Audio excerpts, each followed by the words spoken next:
days late. LTV 95, LTV 90. They caught up on their 60 days late. Jesus, when is LTV 110? I've never heard of that. 30 days late rated adjustments. 7 rated adjustments.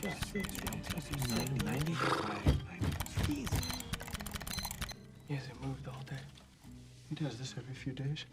He hasn't spoken to me since he hired me. Rated LTV high risk interest on He's heard of this LTV. Michael, how are you, guy? Lawrence, I found something really interesting. Great, Michael. Whenever you find something interesting, We all tend to make money. What stock are you valuing? No stocks. I want to short the housing market. really? But the housing market is rock solid. Solid. Greenspan just said, bubbles are regional, defaults are rare. Tell them I'll be there. Say again? Look, Greenspan's wrong. I don't think you mean to do this, but sometimes you sound very Dismissive and superior. superior. It's a fact. Greenspan's wrong. I don't know how else you want it. Look, Michael, Metro Capital, Back to 4 years ago when you were a doctor with a dinky web page and some. inheritance money, we've all done very well. Why don't you just stick with stocks? You know me. I look For value wherever it can be found. And the fact is that these mortgage-backed securities are filled with extremely risky subprime adjustable rate loans, and when the majority of the adjustable rates kick in 07, they will begin to fail. And if they fail above 15%, the whole bond is worthless. Michael, just take a beat. We'll talk about this later. Lawrence, please don't patronize me.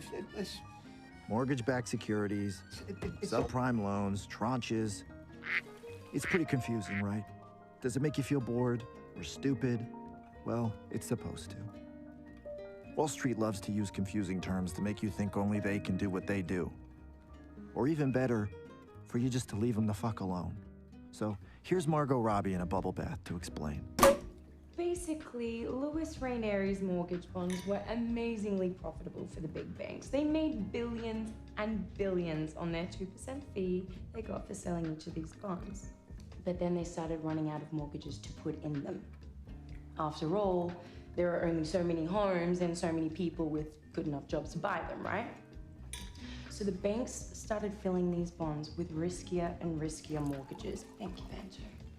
That way, they can keep that profit machine churning, right? By the way, these risky mortgages are called subprime. So whenever you hear subprime, think shit.